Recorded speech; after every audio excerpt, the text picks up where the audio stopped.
Avant de commencer l'histoire, dites-nous d'où vous regardez en laissant un commentaire ci-dessous. Si vous aimez cette vidéo, n'oubliez pas de liker et de vous abonner. Passez une excellente journée. Profitez de l'histoire, tout le monde. Une jeune fille pauvre se fait passer pour laide lors d'un rendez-vous arrangé, mais un PDG millionnaire la défie et lui demande de l'épouser. Lila, c'est du suicide social. Je vais me faire arrêter pour crime contre le bon sens, dit Emma en regardant son reflet dans le miroir. Ses lèvres étaient barbouillées d'un rouge à lèvres brun foncé, appliqué de manière brouillonne. Ses joues étaient bien trop roses. De grandes lunettes oranges couvraient la moitié de son visage, et le chignon désordonné sur sa tête semblait avoir été fait par un ouragan pressé. Sur le lit, Clara essayait de ne pas rire en appliquant un eyeliner de travers. « Tu es magnifique, exactement comme ma mère ne l'imaginerait jamais. Et rappelle-moi, pourquoi est-ce que je vais à un rendez-vous arrangé avec un PDG milliardaire à ta place? Parce que j'aime mon petit ami, et je suis bien trop lâche pour le dire à mes parents? Alors, tu y vas à ma place. Fais fuir ce type pour moi et profite d'un dîner chic. C'est ce qu'on appelle un gagnant-gagnant. Tu m'as soudoyé avec 90 $, répondit Emma en croisant les bras. Ça, c'est ce que j'appelle du chantage émotionnel. Oh, Alice. Tu as dit toi-même que tu avais besoin d'argent. Tout ce que tu as à faire, c'est te présenter, dire quelques trucs bizarres, et c'est fini. Un type comme ça s'enfuira, dès que tu diras ton premier bonjour maladroit. Emma soupira. Depuis des mois, elle jonglait entre l'école culinaire, des emplois à temps partiel dans des boulangeries, des quarts de nuit dans un café et la vente de bonbons dans la rue. En plus de cela, elle s'occupait de sa mère malade et essayait de faire semblant que tout était sous contrôle. Un peu d'argent supplémentaire et un dîner 5 étoiles gratuit ne semblaient pas si mal. Promets-moi que si ça tourne mal, tu me défendras quand ta mère le découvrira. Je te défendrai avec griffes, dents et fard à paupières bleues. Emma prit une profonde inspiration. Ça va finir une catastrophe. Ou en vin gratuit dans un restaurant chic, répondit Clara avec un sourire. Quelques minutes plus tard, Emma descendit du taxi devant un restaurant 5 étoiles dans l'Upper East Side. Elle portait une robe à manches bouffantes qui semblait provenir d'une friperie de costumes, des chaussures basses avec des chaussettes colorées, et le même chignon désordonné sur la tête. Lorsqu'elle entra, un serveur hésita légèrement. « Votre nom ?»« Je suis Lila Dart », répondit-elle automatiquement. Elle cligna des yeux. « Mince !» Elle avait presque oublié son rôle. « Par ici, je vous prie. » Dans un coin tranquille de la salle à manger, un homme l'attendait. Costume sombre impeccable, mains croisées sur la table, une expression à la fois ennuyée et totalement maîtrisée. Il se leva dès qu'il la vit. Grand, élégant, avec un visage qui semblait sculpté par un artiste de la Renaissance. Emma déglutit difficilement. Bien sûr, il faut qu'il ressemble à un prince maudit d'une série télé. « Mademoiselle Lila ?» demanda-t-il en tendant la main. « Ça dépend. Si vous vendez des encyclopédies, je suis sa sœur jumelle. » James haussa un sourcil et esquissa un petit sourire. « James Carter. Je ne vends pas d'encyclopédies, seulement des entreprises. » Emma lui serra la main et s'assit, grimaçant au bruit fort que sa robe fit contre le cuir de la chaise. « Et moi, je vends des desserts dans des petits pots. On est quitte, je suppose. » Il la regarda avec curiosité. « Donc, vous vendez des desserts, et vous êtes la fille de l'ambassadeur Duarte ?» Emma se figea une seconde. « Oui, mais j'ai été élevée par des nounous très libres d'esprit. J'ai grandi en apprenant la valeur d'un bon truffé au chocolat. » James hocha lentement la tête. « Admirable. » Le serveur arriva avec le menu. Emma le parcourut et murmura, « Y a-t-il quelque chose qui vient dans un pot? » « Je recommande le saumon avec une réduction de fruits de la passion, » proposa le serveur. « Une réduction? J'aime mon fruit de la passion à pleine puissance. Si vous avez quelque chose qui explose de fruits de la passion, faites-le moi savoir. » James rit pour la première fois. « Je vais prendre la même chose qu'elle. » Elle le regarda, méfiante. « Vous aimez les explosions de fruits de la passion? J'aime les femmes authentiques, même quand elles ont l'air de sortir d'une comédie musicale psychédélique. » Emma plissa les yeux. « C'était un compliment? Je me décide encore, » répondit-il, amusé. Emma décida de passer à la vitesse supérieure. Je ronflais. Je parle dans mon sommeil, et j'ai des crises existentielles à propos des fourmis. Fascinante. J'aime les gens excentriques, dit-il sérieusement. Ella se penchanawant. Je suis bien trop laide pour vous.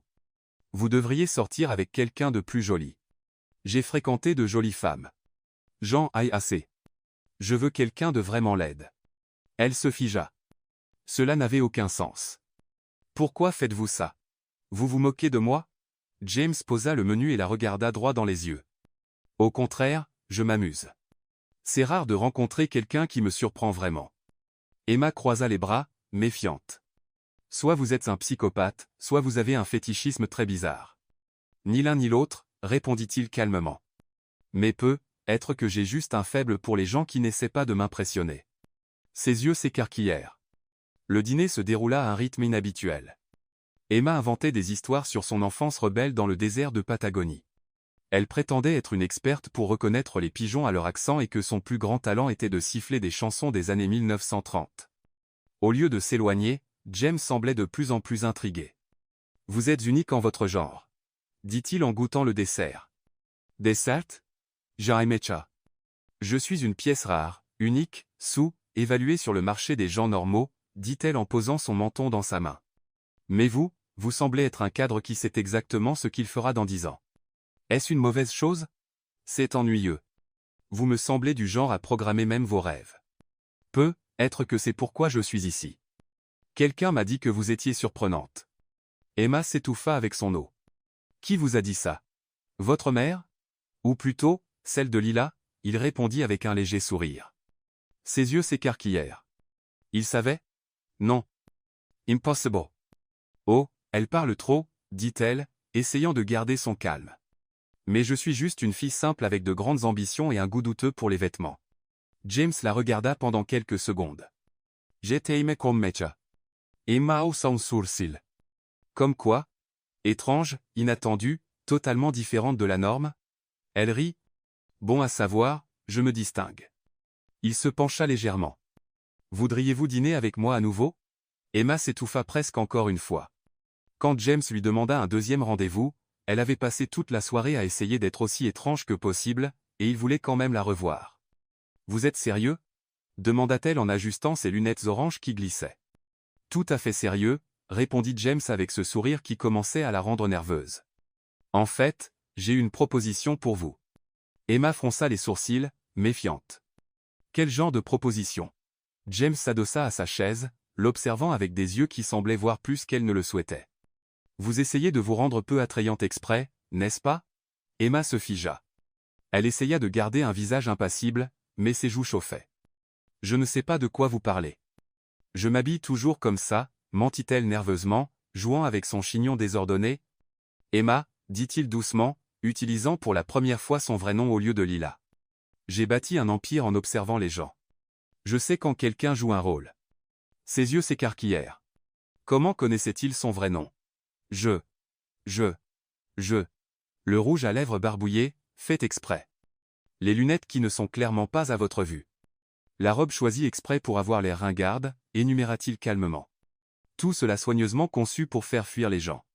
Emma se sentit prise la main dans le sac. Son premier instinct fut de s'enfuir, mais quelque chose dans sa voix la fit rester. Et si c'était vrai? Demanda-t-elle avec défi. Vous allez me dénoncer à la police de la mode? James rit. Un vrai rire qui fit bouger quelque chose dans son estomac. Au contraire, j'ai trouvé ça brillant et amusant. Amusant? Emma n'en croyait pas ses oreilles. Très. Ça faisait longtemps que quelqu'un ne m'avait pas surpris comme ça. Il se pencha en avant. C'est pourquoi je veux vous proposer un pari. Quel genre de pari? 3 rendez-vous. Vous pouvez vous présenter comme vous voulez. Faites ce que vous voulez pour me faire fuir. Si vous réussissez à me faire abandonner, je vous donnerai $50. Emma faillit tomber de sa chaise. $50? Exactement. Mais si je n'abandonne pas d'ici le 3e rendez-vous, vous me direz la vérité sur qui vous êtes vraiment. Emma resta silencieuse quelques secondes, assimilant l'offre. $50 résoudrait beaucoup de problèmes. Cela pourrait couvrir les visites médicales de sa mère, les factures en retard, être même lui permettre de réduire ses heures de travail pour se concentrer sur ses études. Mais en même temps, quelque chose chez cet homme la rendait mal à l'aise, comme s'il pouvait voir à travers chacun de ses masques. Pourquoi feriez-vous ça? Demanda-t-elle. Parce que vous m'intriguez. Et parce que ça fait longtemps que je n'ai pas rencontré quelqu'un qui ne voulait rien de moi. Comment savez-vous que je ne veux rien? Parce que vous faites tout ce que vous pouvez pour me repousser, dit-il simplement. La plupart des femmes font l'inverse. Emma se mordit la lèvre, réfléchissant. C'était une offre tentante, mais aussi risqué. Et s'il découvrait trop de choses? Et si les choses dérapaient? Puis-je poser quelques règles? Demanda-t-elle finalement. Binzoa. D'abord, vous ne pouvez pas enquêter sur ma vie personnelle. Ensuite, les rendez-vous doivent avoir lieu dans des lieux publics. Enfin, si je dis que je veux partir, vous me laissez partir. Sans poser de questions. D'accord, dit-il immédiatement. Autre chose? Emma réfléchit un instant. Une dernière chose. Vous devez promettre de ne pas essayer de m'embrasser ou de faire quoi que ce soit de romantique. C'est juste une expérience sociale. James sourit, et cette fois, le sourire atteignit ses yeux. Je promets de ne rien faire qui vous mette mal à l'aise. Elle tendit la main. Alors, marché conclu, Monsieur Carter. Il lui serra la main, et Emma sentit une décharge électrique remonter le long de son bras. Elle retira rapidement sa main. Alors, c'est quand, le deuxième rendez-vous? Demanda-t-elle, essayant de rester professionnelle. Demain soir. Il y a un festival de street food à Central Park. Ça semble être le genre d'endroit où vous vous sentiriez à l'aise d'être bizarre. Emma hocha la tête, déjà en train de planifier dans sa tête comment intensifier son personnage. Parfait. Je vais vous montrer ce que c'est d'être vraiment insupportable. J'ai hâte, dit James. Et pour la première fois, elle réalisa qu'il le pensait vraiment. Dans le taxi qui la ramenait chez elle, Emma enleva ses lunettes oranges et se frotta les yeux. Que venait-il de se passer? Elle était partie à ce rendez-vous en pensant être rejetée et s'était retrouvée avec un pari de $50 pour continuer à être rejetée. Et pire encore, pendant un bref instant, quand James avait vraiment souri, elle avait complètement oublié qu'elle jouait un rôle. En arrivant chez elle, Clara l'attendait anxieusement dans le salon. Alors, comment ça s'est passé? Il s'est enfui après 10 minutes. Emma se laissa tomber sur le canapé, encore en train d'assimiler tout ce qui s'était passé. Pas exactement. Comment ça, pas exactement? Emma, tu ressemblais à un épouvantail psychédélique. Il a aimé ça, dit Emma, encore incrédule. Et il a demandé 2 autres rendez-vous. Les yeux de Clara s'écarquillèrent. Il a aimé ça? Quel genre de personne aime quelqu'un habillé comme un épouvantail psychédélique? Apparemment, James Carter, soupira Emma. Clara, je crois que je me suis embarqué dans quelque chose de bien plus grand que prévu. Pourquoi? Que s'est-il passé? Emma lui raconta la proposition des 3 rendez-vous et les $50. La mâchoire de Clara tomba. $50? Emma, c'est une fortune. Tu dois dire oui. Je l'ai déjà fait, répondit Emma. Mais il y a quelque chose d'étrange chez lui. C'est comme s'il savait exactement ce que je faisais depuis le début. Peut être qu'il est juste très intelligent. Ou peut être qu'il est un psychopathe charmant, haussa Clara les épaules. Dans tous les cas, $50, c'est $50. Emma hocha la tête. Mais une partie d'elle ne pouvait s'empêcher de penser à la façon dont James l'avait regardée quand il avait dit qu'elle l'intriguait, comme si elle était un puzzle qu'il voulait résoudre. Et le plus troublant, c'est que pendant un bref instant, elle avait voulu être résolue. Cette nuit-là, Emma resta éveillée tard, planifiant sa stratégie pour le deuxième rendez-vous. Elle devait être encore plus bizarre, encore plus insupportable, car plus elle pensait à James Carter et à son sourire mystérieux, plus elle réalisait qu'elle était en territoire dangereux. $50 représentaient beaucoup d'argent, mais elle commençait à soupçonner qu'elle pourrait finir par payer un prix bien plus élevé qu'elle ne l'avait prévu. Emma passa tout l'après-midi à se préparer pour le deuxième rendez-vous comme s'il s'agissait d'une opération militaire. Cette fois, elle alla à fond. Une combinaison à rayures roses et violettes s'achetait dans une friperie, des bottes de pluie jaunes éclatantes, 3 colliers de perles aux couleurs criardes, et un chapeau de paille orné de fleurs en plastique collé. Mon Dieu, Emma, on dirait qu'un arc-en-ciel a explosé, dit Clara en regardant son amie appliquer un fard à paupières vert et un rouge à lèvres bleues. Parfait. Si ça ne le fait pas abandonner, rien ne le fera, répondit Emma, appliquant une 3e couche de mascara qui faisait ressembler ses cils à des pattes d'araignée. Tu es sûr que tu veux vraiment gagner ce pari? Demanda Clara, fronçant les sourcils. Honnêtement, on dirait que tu essaies un peu trop fort. Emma s'arrêta et regarda son amie dans le miroir. Bien sûr que je veux gagner. $50. Clara. Assez d'argent pour arrêter de m'inquiéter pendant quelques mois. Mais et si tu commençais à l'aimer? Impossible, dit Emma trop rapidement. Je le connais à peine. Et il est. Je ne sais pas, trop riche, trop poli. Complètement hors de mon monde. Parfois, les personnes les plus improbables sont celles qui nous surprennent le plus, dit Clara, mais Emma était déjà en train de sortir. Le festival de street food à Central Park était bondé. Les familles déambulaient entre les stands de nourriture, les couples partageaient des churros, et des groupes d'amis goûtaient des plats exotiques. Emma se sentait complètement déplacée dans sa tenue excentrique, mais elle essayait de rester confiante. Elle trouva James près d'un stand de tacos mexicains. Il portait une chemise bleu clair et un jean sombre. Décontracté pour lui, mais toujours impeccable. Quand il la vit approcher, son visage s'illumina d'un sourire amusé. « Waouh » dit-il, la regardant de haut en bas. « Tu t'es vraiment surpassé. On dirait un flamant rose qui a décidé de devenir hippie. » Emma croisa les bras, feignant d'être offensée. « C'est de la mode de rue européenne. Tu ne comprends clairement pas l'innovation artistique. »« Clairement, je suis très vieux jeu, » dit-il, feignant d'être sérieux. « Pardonne-moi de ne pas reconnaître le génie quand je le vois. » Ils commencèrent à déambuler entre les stands. Emma avait prévu d'être encore plus excentrique qu'au premier rendez-vous, alors elle se mit à commenter tout avec des observations ridicules. « Regarde ces hot dogs, dit-elle, pointant un stand. Je parie qu'ils ont des complexes d'infériorité parce qu'ils sont servis dans des pains bon marché.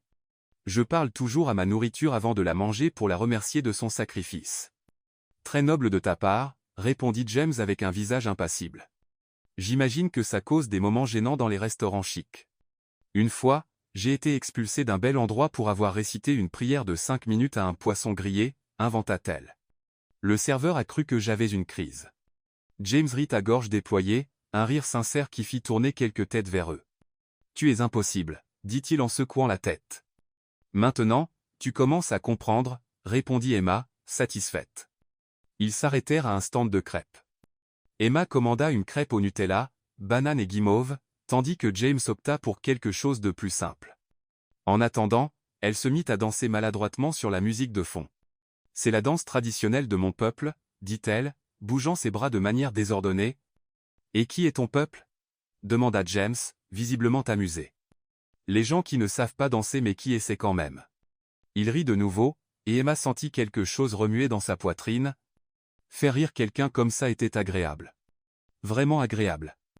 Quand leurs crêpes furent prêtes, ils trouvèrent un banc près du lac pour s'asseoir et manger. Emma continuait ses commentaires farfelus, mais elle commença à remarquer que James ne se contentait pas de rire. Il lançait aussi des remarques intelligentes et drôles. « Regarde ces canards, dit-il, pointant vers le lac. On dirait des cadres stressés qui se précipitent à des réunions importantes. » Emma rit et observa les canards nager rapidement. « Tu as raison. Celui-là est clairement en retard pour une grosse présentation sur les miettes de pain. Et l'autre a une crise existentielle à force de nager en rond toute la journée, ajouta James. Pendant un moment, Emma oublia qu'elle jouait un rôle. Parler avec lui était facile, presque naturel. Il avait un sens de l'humour sec qui correspondait parfaitement au sien, même quand elle n'essayait pas d'être drôle exprès. « Puis-je te poser une question » dit soudain James. Emma devint alerte. Ça dépend de la question. Pourquoi as-tu vraiment accepté de faire ça? Ne me donne pas l'excuse de l'argent. Il y a des moyens plus simples de gagner 50 $. Emma mâcha sa crêpe lentement, réfléchissant. Une partie d'elle voulait dire la vérité, qu'elle avait besoin d'argent pour aider sa mère, qu'elle jonglait avec 3 emplois, qu'elle se réveillait parfois la nuit en s'inquiétant des factures. Mais cela briserait le rôle. Peu, être que j'aime les défis, dit-elle enfin. Et peu, être que je suis curieuse de voir jusqu'où tu peux tenir. Et si je disais que je prends de plus en plus de plaisir à chaque minute? Elle faillit s'étouffer avec sa crêpe. Alors je dirais que tu as des goûts très étranges. C'est vrai, acquiesça-t-il, la regardant droit dans les yeux. J'ai toujours aimé les choses uniques, inattendues, celles qui me font remettre en question ce que je pensais savoir. Emma sentit son visage chauffer. Il y avait quelque chose dans sa façon de parler qui faisait faire des bonds à son estomac. Tu essaies de me déstabiliser, dit-elle, essayant de garder le contrôle. J'essaie de te connaître, corrigea-t-il. Ils restèrent assis en silence quelques secondes, observant les passants. Emma réalisa que, pour la première fois depuis longtemps, elle était détendue. Elle ne pensait pas aux factures, à l'école ou aux problèmes à la maison. Elle était juste là, présente. Tu veux aller voir les artistes de rue? Demanda James, pointant une petite foule près d'une fontaine. Seulement si tu promets de ne pas essayer de les imiter, dit Emma. Pas de promesse, répondit-il avec un sourire malicieux. Ils s'approchèrent et trouvèrent un groupe de musiciens jouant du jazz. Emma commença à se balancer au rythme, et à sa surprise, James se joignit à elle. Ce n'était pas une danse formelle, juste deux adultes bougeant maladroitement au son de la musique, riant d'eux-mêmes. « Tu danses encore plus mal que moi, » dit Emma, observant James tenter un pas plus audacieux. « Impossible. Tu as dit que tu viens du peuple qui ne sait pas danser. Au moins, j'ai une excuse culturelle. » Quand la musique s'arrêta, ils applaudirent avec le reste du public. Emma remarqua que plusieurs personnes les avaient regardés danser, certaines souriant même à ce couple visiblement heureux. « Je crois qu'on est devenu une attraction touristique, » dit-elle. « Mieux que d'être juste un autre couple de New-Yorkais ennuyés, » répondit James. En revenant à travers le parc, Emma réalisa que quelque chose avait changé. Ce qui avait commencé comme un jeu, un moyen de gagner de l'argent facilement, se transformait en autre chose. Elle s'amusait vraiment, et pire encore, elle commençait à apprécier la compagnie de James. À propos du troisième rendez-vous, dit-il alors qu'ils approchaient de la sortie du parc. Quoi donc? Tu choisis l'endroit. Où tu veux, quand tu veux. La seule condition, c'est que ce soit demain soir. Emma le regarda, méfiante. Pourquoi cette hâte? Parce que je suis curieux de voir ce que tu as encore en réserve. Et parce que, il s'arrêta de marcher et la regarda droit dans les yeux, parce que je prends beaucoup plus de plaisir à ce jeu que je ne le devrais. Le cœur d'Emma s'accéléra. Il y avait quelque chose dans sa voix, dans la façon dont il la regardait, qui lui faisait tout oublier, l'argent, le pari, tout. Je vais y réfléchir, dit-elle, essayant de garder son calme. Soupa. Mais Emma, oui. Merci pour aujourd'hui. Ça faisait longtemps que je ne m'étais pas autant amusé. Dans le taxi qui la ramenait chez elle, Emma enleva son chapeau de paille et appuya sa tête contre la vitre froide. Son plan pour être insupportable échouait lamentablement. Pire encore, elle commençait à se soucier de ce que James pensait d'elle. La vraie elle, pas le personnage qu'elle prétendait être. Et pour la première fois depuis le début, Emma se demanda ce qui se passerait si elle laissait tomber tous les masques et montrait qui elle était vraiment. Cette pensée l'effrayait plus que n'importe quel costume qu'elle pourrait inventer. Emma choisit un petit café à Greenwich Village pour le troisième rendez-vous. C'était un endroit chaleureux avec des tables en bois rustique et des plantes suspendues au plafond.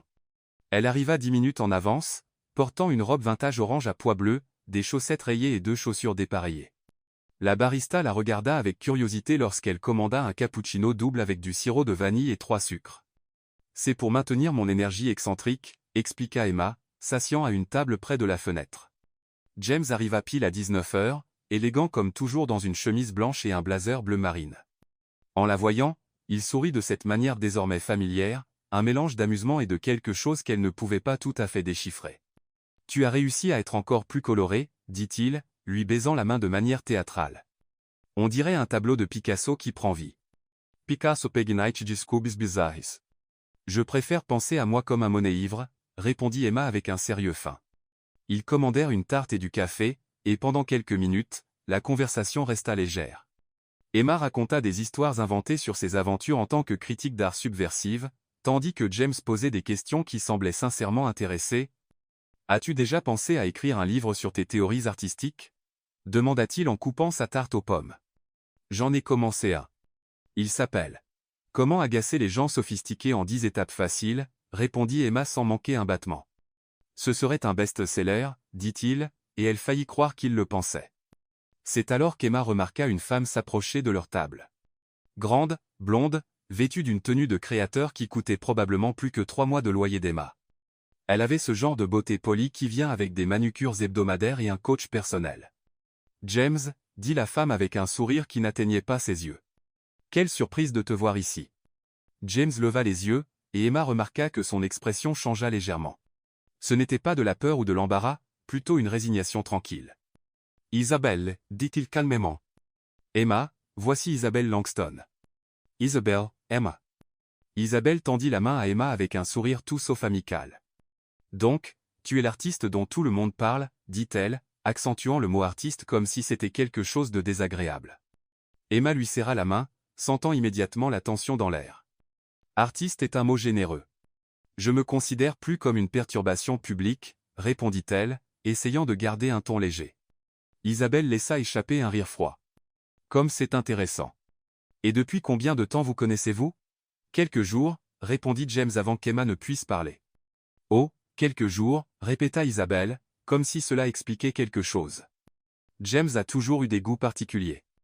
Je me souviens quand il traversait une phase où il collectionnait de l'art de rue. Ça a duré environ un mois. Emma sentit une pointe d'irritation. Elle n'aimait pas être comparée à une phase. Et vous? Demanda Emma, décidant de riposter. Quel genre d'art appréciez-vous? De l'art véritable, répondit Isabelle avec un sourire mielleux mais venimeux. Des peintures qui ont une réelle valeur, pas ces expressions juvéniles de gens qui vendent des bonbons dans la rue. Le sang d'Emma se glaça. Comment Isabelle savait-elle pour les bonbons? James observait l'échange de près mais n'intervint pas. Cela rendit Emma encore plus mal à l'aise. Excusez-moi, dit Emma, essayant de garder une voix stable. Oh, je suis désolée, répondit Isabelle, feignant l'innocence. Je pensais que vous saviez. Les gens parlent. New York peut sembler une grande ville, mais les cercles sociaux sont petits, surtout quand quelqu'un de différent apparaît sur le radar. Isabelle, dit enfin James, sa voix portant une note d'avertissement. Quoi? Je ne fais que discuter, dit-elle, mais ses yeux brillaient de malice. C'est si rare de voir James avec quelqu'un d'aussi authentique. Quelqu'un qui doit réellement travailler pour vivre. Emma sentit son visage s'échauffer. L'implication était claire. Isabelle savait exactement qui elle était et essayait de l'exposer devant James. Eh bien, dit Emma, forçant un sourire, au moins, mon travail rend la journée des gens un peu plus douce. Littéralement. Comme c'est noble, répondit Isabelle. Et créatif aussi. Le déguisement, je veux dire. Très théâtral. Cette fois, ce fut Emma qui resta sans voix. Isabelle savait clairement pour le déguisement aussi. Mais comment? James continuait d'observer, et Emma commença à se demander s'il appréciait cela ou s'il avait tout planifié. Eh bien, ce fut un plaisir de vous rencontrer, Emma, dit Isabelle, ramassant son sac de créateur. James, nous parlerons plus tard. Je suis sûr que nous avons beaucoup à rattraper. Elle s'éloigna, laissant derrière elle un sillage de parfums coûteux et de tension. Emma resta silencieuse quelques secondes, essayant d'assimiler ce qui venait de se passer. Puis elle se tourna vers James. Savais-tu qu'elle allait être là? Non, répondit-il calmement. Mais je ne suis pas surpris. Comment sait-elle des choses sur moi? Sur les bonbons, le déguisement? James soupira et s'adossa à sa chaise. Isabelle a des ressources, et quand elle veut en savoir plus sur quelqu'un, elle trouve généralement. Et toi? Demanda Emma, sa voix plus froide maintenant. Que sais-tu sur moi? Je sais que tu travailles à 3 emplois différents. Je sais que tu vends des bonbons faits maison le week-end près de Washington Square Park. Je sais que tu étudies les arts culinaires le soir, et que ta mère est malade. Emma eut l'impression d'avoir reçu un coup dans l'estomac. Tu as enquêté sur moi, dit-elle, non comme une question mais comme une affirmation. Pas exactement, répondit James. Mais quand quelqu'un attire mon attention, j'ai tendance à me renseigner.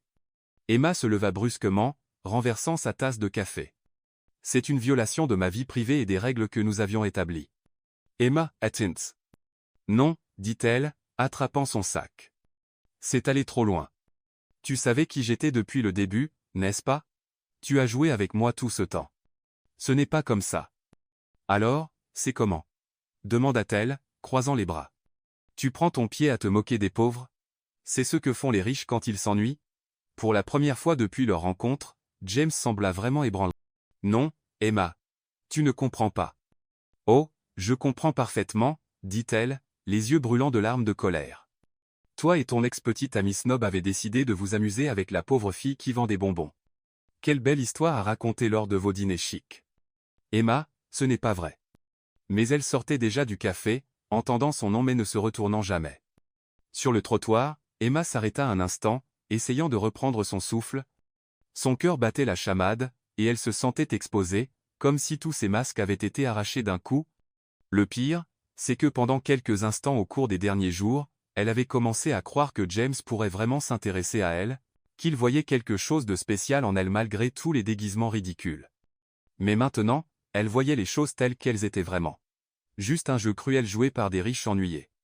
En marchant vers le métro, Emma enleva ses chaussures dépareillées et les jeta dans une poubelle. Elle en avait assez de prétendre être quelqu'un qu'elle n'était pas, et elle en avait assez de croire aux contes de fées. Ce qu'elle ne vit pas, c'est James sortir du café juste derrière elle, s'arrêtant sur le trottoir et la regardant s'éloigner avec une expression mêlant frustration, regret, et quelque chose qui ressemblait beaucoup à de la douleur. Emma passa les 3 jours suivants à éviter tout endroit où elle pourrait croiser James. Elle annula son planning de vente de bonbons à Washington Square Park, changea son trajet pour l'école et évita même certains de ses endroits de travail préférés. Mais le jeudi matin, elle trouva une enveloppe glissée sous la porte de son appartement. À l'intérieur, il y avait une élégante invitation à une vente aux enchères caritatives au Metropolitan Museum of Art, accompagnée d'une note manuscrite. « Emma, je sais que tu as toutes les raisons d'être en colère contre moi, mais cet événement soutient une cause qui, je pense, te tient à cœur. Des traitements médicaux gratuits pour les familles à faible revenu. Si tu veux venir, je serai là. Si tu ne veux pas me voir, envisage au moins de venir pour la cause. Jay. » Au verso, il avait ajouté « P.S. Pas besoin de t'habiller bizarrement, sauf si tu le veux. » Emma lut la note plusieurs fois, assise dans la petite cuisine de l'appartement qu'elle partageait avec 2 autres filles. Son premier réflexe fut de déchirer l'invitation et de la jeter, mais les mots traitements médicaux gratuits la firent hésiter. Sa mère avait annulé 3 rendez-vous médicaux, le mois dernier à cause de l'argent. S'il y avait ne serait-ce qu'une petite chance que cet événement puisse aider des gens dans la même situation, peut-être que cela valait la peine d'y aller. Mais que porterait-elle à une vente aux enchères caritatives? Elle appela Clara, qui arriva 1 heure plus tard avec 3 robes empruntées et un air déterminé. « Tu vas enfin t'habiller comme une personne normale, » dit Clara, tenant une robe bleu marine simple mais élégante. « Celle-ci est parfaite. »« Je ne sais pas si c'est une bonne idée, » dit Emma, regardant la robe. « Et s'il pense que je viens à cause de lui? Et si c'était le cas? » « Ce n'est pas le cas, » répondit Emma un peu trop vite. « Emma, tu es grognon comme un chat mouillé depuis 3 jours. Soit tu y vas parce que tu veux le voir, soit parce que tu es amoureuse de l'idée de soins gratuits. Et vu que tu t'évanouis à la vue du sang, je crois qu'on sait tous les deux la réponse. » Emma soupira. Clara avait raison, comme d'habitude. Il a enquêté sur ma vie, Clara. Il savait qui j'étais tout le temps. Je me suis sentie idiote. Ou peut-être qu'il tenait assez à toi pour vouloir en savoir plus sur toi, suggéra Clara, aidant Emma à essayer la robe. Écoute, je comprends que ça semble intrusif, mais réfléchis-y. Combien de fois un PDG millionnaire prend-il la peine de se renseigner sur la vie de quelqu'un? Ce n'est pas juste un jeu pour lui. La robe allait parfaitement à Emma. Elle se regarda dans le miroir et ne se reconnut presque pas, sans les tenues excentriques ou le maquillage dramatique. Elle avait l'air normale, même jolie. « Je ne sais pas comment être moi-même, » admit-elle. « Sois toi-même avec plus de confiance, » dit Clara, ajustant les cheveux d'Emma. « Et souviens-toi, s'il fait quoi que ce soit que tu n'aimes pas, tu peux partir à tout moment. » Le Metropolitan Museum avait été transformé pour l'événement. Une lumière douce éclairait les œuvres d'art, tandis que les serveurs circulaient avec du champagne et des amuse-bouches élégants. Emma se sentit immédiatement déplacée, mais essaya de garder une posture confiante. Elle passa environ 20 minutes à regarder les pièces mises aux enchères, et à lire sur les causes qu'elle soutenait lorsqu'elle sentit une présence familière derrière elle. « Tu es venu, » dit James, sa voix mêlant surprise et soulagement. Emma se tourna lentamente. Il portait un smoking impeccable et avait une expression prudente, comme quelqu'un approchant un animal blessé. « Je suis venu pour la cause, » dit-elle, gardant un ton neutre. « Pas pour toi. »« Je comprends, » dit-il. Mais un petit sourire se forma au coin de sa bouche. « Tu es magnifique. » Emma sentit son visage s'échauffer mais essaya de garder son calme. « Merci. Toi, tu as l'air normal selon tes standards. » Ils restèrent silencieux quelques secondes, regardant une peinture abstraite sur le mur. « Emma, à propos de ce qui s'est passé au café, je ne veux pas en parler, » coupa-t-elle. « Pas ici, du moins. »« D'accord, » dit-il, « mais puis-je te montrer quelques pièces? Il y en a que je pense que tu pourrais aimer. » Emma hésita. Une partie d'elle voulait garder ses distances, mais une autre était curieuse de voir l'événement à travers ses yeux. « Seulement si tu promets de ne pas essayer de m'impressionner avec des discours d'art sophistiqués. »« Je promets de m'en tenir à des observations basiques et parfois ignorantes, » dit-il, lui offrant son bras. Ils parcoururent les expositions, et Emma fut surprise de découvrir que James avait des choses sincères et réfléchies à dire sur l'art. Il n'était ni prétentieux ni condescendant. Il semblait vraiment intéressé à entendre ce qu'elle pensait de chaque pièce. « Celle-ci me fait penser à toi, » dit-il, s'arrêtant devant une peinture colorée et légèrement chaotique.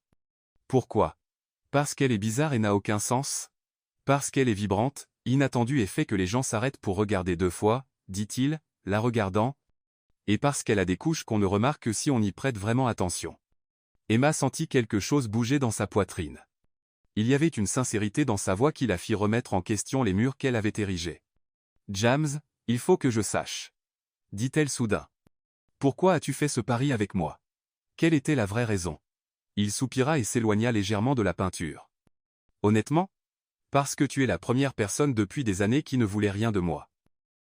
Tu essayais littéralement de te débarrasser de moi, et c'était rafraîchissant. Donc, c'était tout? J'étais juste un passe-temps intéressant? Au début, peut-être, admit-il, mais il n'a pas fallu longtemps pour que ça devienne autre chose. Avant qu'Emma ne puisse répondre, la musique commença, et James tendit la main. « Veux-tu danser avec moi? » « Je ne sais pas vraiment danser, » dit-elle. Ce qui s'est passé au parc, c'était juste moi qui faisais la folle. Moi non plus, confessa-t-il. Mais on peut prétendre qu'on sait. Emma regarda sa main tendue pendant quelques secondes. Elle savait que dire oui serait risqué, que cela signifiait baisser encore plus sa garde. Mais il y avait quelque chose dans son expression qui lui donnait envie d'essayer. Une danse, dit-elle, prenant sa main. Juste une. Ils se dirigèrent vers la petite zone aménagée en piste de danse. James posa une main sur sa taille et tint l'autre avec la sienne. Emma pouvait sentir la chaleur de son corps à travers le tissu fin de sa robe. « Tu ne me marches pas sur les pieds », nota-t-elle, essayant de garder l'ambiance légère. Pas encore, mais la chanson vient de commencer. Ils dansèrent en silence quelques instants, et Emma se retrouva à se détendre dans ses bras. C'était différent des câlins décontractés qu'elle faisait à ses amis. Il y avait une intimité qui la rendait à la fois nerveuse et à l'aise. « Emma », dit James doucement, sa voix près de son oreille, à propos d'Isabelle. Elle essayait de t'atteindre parce qu'elle sait que tu comptes pour moi. Emma leva les yeux pour rencontrer les siens. Comment pourrait-elle le savoir alors que moi-même je ne le sais pas? Parce qu'elle me connaît depuis longtemps, et elle sait que je n'ai jamais amené quelqu'un qui compte vraiment pour moi dans des endroits où elle pourrait apparaître. Le cœur d'Emma s'accéléra. Il y avait quelque chose dans sa façon de parler qui faisait tomber ses défenses. James, je... C'est alors qu'elle trébucha. Son talon bas s'accrocha à l'ourlet de sa robe, et elle perdit l'équilibre. James la rattrapa immédiatement, la serrant contre son torse pour l'empêcher de tomber. Pendant un instant, ils restèrent ainsi, elle appuyée contre lui, leur visage à quelques centimètres. Emma pouvait sentir son souffle, voir de petites taches dorées dans ses yeux sombres. « Ça va ?» demanda-t-il, sa voix légèrement instable. Emma hocha la tête mais ne s'éloigna pas. Il y avait quelque chose dans ce moment, dans cette proximité, qui faisait disparaître tout le reste. Les autres personnes, la musique, ses inquiétudes sur qui il était vraiment, tout s'effaça. « Emma » murmura-t-il, et elle réalisa qu'il se penchait légèrement plus près. Pendant une seconde, elle pensa qu'il allait l'embrasser. Et pendant une seconde, elle le voulait. Mais ensuite, elle se rappela où ils étaient, qui ils étaient, et elle recula doucement. « Je dois y aller, » dit-elle, essayant de se ressaisir. « Tu n'es pas obligé. »« Si, » dit-elle, ramassant son petit sac laissé sur une table à proximité. « Merci pour la danse et pour l'invitation, James. »« Attends. » Mais elle s'éloignait déjà, son cœur battant si fort qu'elle était sûre qu'il pouvait l'entendre à travers la pièce. Dans le taxi qui la ramenait chez elle, Emma appuya sa tête contre la vitre froide et ferma les yeux. Quelque chose se passait entre elle et James, quelque chose qui allait bien au-delà du pari initial. Et cela l'effrayait plus que n'importe quel costume qu'elle avait porté. Parce que pour la première fois depuis longtemps, elle commençait à vraiment tenir à quelqu'un. Et les gens comme elle n'avaient pas de fins heureuses aux côtés de PDG millionnaires. En rentrant chez elle, elle trouva un message sur son téléphone. « Merci d'être venu. Tu étais magnifique, sans aucun déguisement. Jay. » Emma fixa le message longtemps avant de le supprimer, mais pas avant de sourire. Emma se réveilla vendredi matin au son du téléphone qui sonnait. Sans arrêt. Il était 6 heures du matin, et une seule personne appellerait à cette heure. « Maman » répondit-elle rapidement, la poitrine serrée. « Emma, ma chérie, il faut que j'aille à l'hôpital aujourd'hui, » dit Maria, sa mère, essayant de garder une voix calme. La douleur est revenue pendant la nuit. Emma s'assit dans son lit, maintenant complètement réveillée. « Je viens te chercher. Ne quitte pas la maison. Tu n'as pas à manquer le travail à cause de moi. Maman, n'y pense même pas. Je serai là dans 40 minutes. » Emma s'habilla rapidement et prit le métro pour Queens, où sa mère vivait dans un petit appartement d'une chambre. En chemin, elle fit le calcul de ses économies dans sa tête. Même avec les emplois supplémentaires et les ventes de bonbons, cela suffisait à peine pour couvrir une consultation privée. Elle trouva Maria assise dans la petite cuisine, habillée et prête, mais son visage était pâle, et ses mains tremblaient légèrement. « Comment te sens-tu » demanda Emma, embrassant le front de sa mère. « Mieux que cette nuit, mentit Maria. Mais je pense qu'il faut que je voie le médecin. À l'hôpital public, elles attendirent 4 heures avant d'être reçues. Emma regarda autour d'elle les autres familles dans la même situation, des gens visiblement inquiets essayant de déterminer s'ils pouvaient payer les tests, choisissant entre les soins de santé et les factures de base. Lorsqu'elles furent enfin appelées, le médecin alla droit au but. Il faut faire des tests supplémentaires. Le plan de base ne couvre pas tout, donc ça coûterait environ $800 de votre poche. Emma sentit son estomac se nouer. $800 représentaient presque 2 mois d'économie. Il n'y a pas d'autre option? Demanda-t-elle. Je peux vous orienter vers le système public, mais l'attente serait d'environ 2 mois. Emma regarda sa mère, qui essayait d'être courageuse mais dont le visage trahissait la peur. On va prendre le privé, décida Emma. Je trouverai un moyen d'avoir l'argent. Après avoir programmé les tests pour le lundi suivant, Emma ramena sa mère chez elle et se rendit directement à Washington Square Park. Elle devait vendre autant de bonbons que possible dans les prochains jours. Elle installa son petit stand improvisé, rempli de contenants Tupperware pleins de brigadeiros, beignets et friandises à la noix de coco. C'était un samedi ensoleillé, donc la fréquentation était bonne. Elle avait vendu environ la moitié de son stock lorsqu'elle remarqua quelqu'un prendre des photos d'elle à distance. Une femme bien habillée avec un appareil photo professionnel photographiait clairement Emma et son stand. Quand elle réalisa qu'elle avait été repérée, la femme s'éloigna rapidement. Emma sentit un frisson dans son estomac. Quelque chose n'allait pas. Elle continua à vendre, essayant d'ignorer le sentiment d'être observée. Vers 6 heures, elle avait gagné près de $200. Une bonne journée, mais encore loin de ce dont elle avait besoin. C'est alors qu'elle vit James marcher vers elle. Il portait un jaune et un t-shirt simple, mais même habillé de manière décontractée, il était difficile à manquer. Emma ressentit un mélange de joie et de panique en le voyant. « Salut », dit-il, s'arrêtant devant son stand. « Puis-je acheter des bonbons ?»« Bien sûr », répondit Emma, essayant de garder une voix professionnelle. « Que veux-tu ?»« Un peu de tout », dit-il, lui tendant un billet de $50. « Et garde la monnaie. »« James non. »« Emma, s'il te plaît, laisse-moi aider. » Elle le regarda pendant quelques secondes. Il y avait de l'honnêteté dans ses yeux, mais aussi autre chose, un sentiment d'urgence. « Pourquoi es-tu là ?» demanda-t-elle, mettant les bonbons dans un petit sac. « Parce que j'ai quelque chose que je pense que tu devrais voir. » Il lui montra son téléphone. Sur l'écran, il y avait une photo d'elle vendant des bonbons avec une légende odieuse. La dernière conquête du PDG James Carter. Sait-il que sa petite amie vend des bonbons dans la rue? Emma sentit son visage rougir de colère et de honte. Isabelle, murmura-t-elle. Elle a envoyé ça à la moitié de la haute société de New York, dit James, rangeant son téléphone. Emma, je suis désolé. Pourquoi? Demanda-t-elle, croisant les bras. Tu n'as rien fait. Et de toute façon, c'est vrai. Je vends des bonbons dans la rue. Mais ce n'est pas à propos de ça, n'est-ce pas? Coupa Emma. Alors, c'est à propos de quoi, James? Du fait que tu sois vu avec quelqu'un de la mauvaise classe? Tu sais que ce n'est pas ça. Emma laissa échapper un rire amer. Vraiment? Parce que chaque fois qu'on est ensemble, j'ai l'impression d'être testé. D'abord, tu fais un pari avec moi comme si j'étais un projet. Ensuite, j'apprends que tu as enquêté sur ma vie, et maintenant ton ex diffuse des photos de moi comme si j'étais un scandale. Emma, tu ne comprends pas. Je comprends parfaitement, dit-elle, commençant à ranger ses affaires. Je comprends que des gens comme toi et Isabelle nous voyons, nous, comme un divertissement. Une petite histoire à raconter lors de vos dîners chics. James resta silencieux quelques instants, la regardant ranger. « Ta mère va bien ?» demanda-t-il soudain. Emma s'arrêta et le regarda. « Comment le sais-tu ? » Parce que je reconnais ce regard. C'est le même que j'avais quand ma grand-mère était malade, et que je ne savais pas comment payer ses traitements. Quelque chose dans sa voix fit hésiter Emma. « Tu as vécu ça ? Ma famille n'a pas toujours eu de l'argent, Emma. J'ai bâti cette entreprise à partir de rien parce que je savais ce que c'était de ne pas avoir de choix. » Emma l'étudia pendant quelques secondes. Il y avait quelque chose de différent dans son ton, une vulnérabilité qu'elle n'avait pas vue auparavant. « Elle a besoin de tests. » dit-elle enfin. « $800. Je n'ai pas. » James sortit son portefeuille, mais Emma secoua la tête.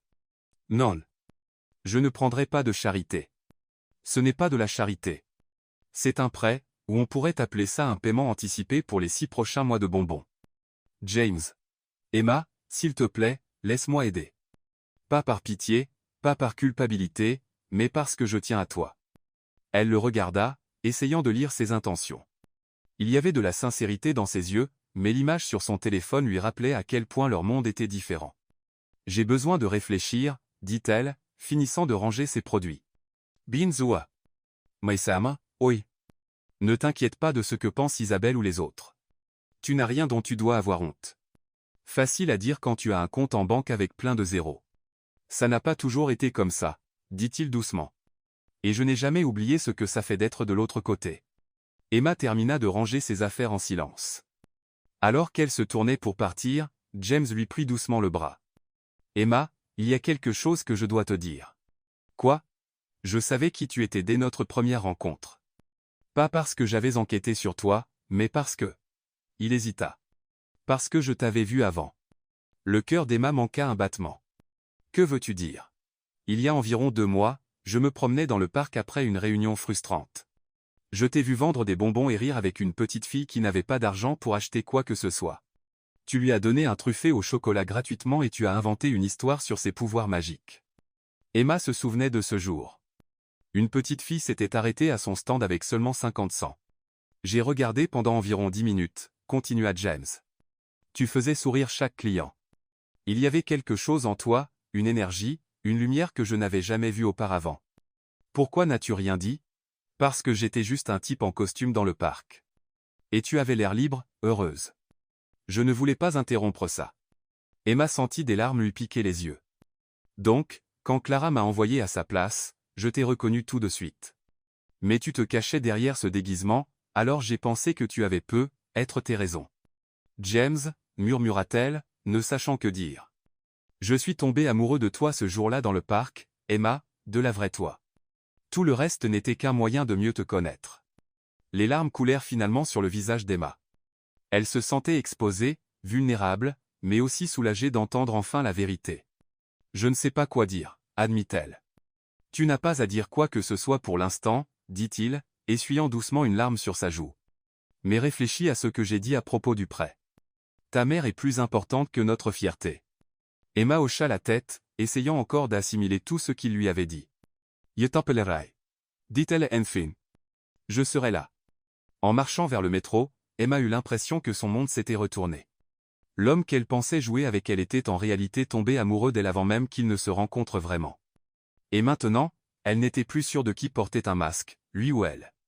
Emma passa tout le week-end à réfléchir à sa conversation avec James. Ces mots résonnaient dans son esprit. Je suis tombé amoureux de toi ce jour-là dans le parc. Elle essayait de décider si elle devait le croire ou si c'était juste un autre coup bien planifié. Le lundi matin, elle décida d'accepter le prêt pour les examens médicaux de sa mère. Elle appela James, et il répondit à la première sonnerie. « Emma, comment vas-tu? Je vais accepter ton aide, dit-elle, ravalant sa fierté. Mais c'est un prêt. Je le rembourserai avec des intérêts s'il le faut. Pas besoin d'intérêt. Si, il les faut. Je veux que ce soit une vraie transaction. Il y eut une pause à l'autre bout. D'accord, comme tu préfères. Je peux transférer l'argent tout de suite. Merci, dit-elle doucement. Ça compte beaucoup pour moi. Ça compte beaucoup pour moi aussi. Ça veut dire que tu me fais un peu confiance.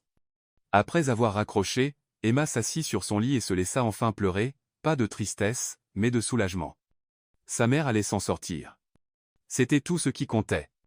Les examens se passèrent bien, et le médecin dit qu'il s'agissait juste d'une inflammation qui pouvait être traitée avec des médicaments.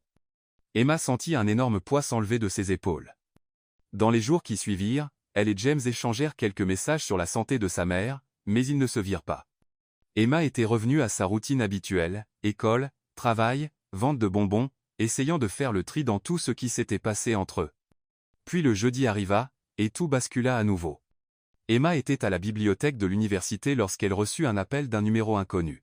« Emma Martinez ?» demanda une voix masculine formelle. « Oui, c'est moi. Je m'appelle Daniel Harris. Je suis l'assistant personnel de M. James Carter. Il aimerait savoir si vous êtes disponible pour une réunion cet après-midi. » Emma fronça les sourcils. Pourquoi James faisait-il appeler son assistant au lieu de l'appeler lui-même? Quel genre de réunion? M. Carter préfère expliquer en personne.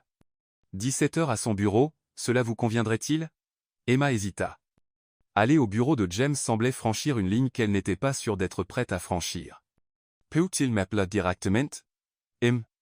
Carter est en réunion toute la journée, mais il a dit que c'était important de vous parler aujourd'hui.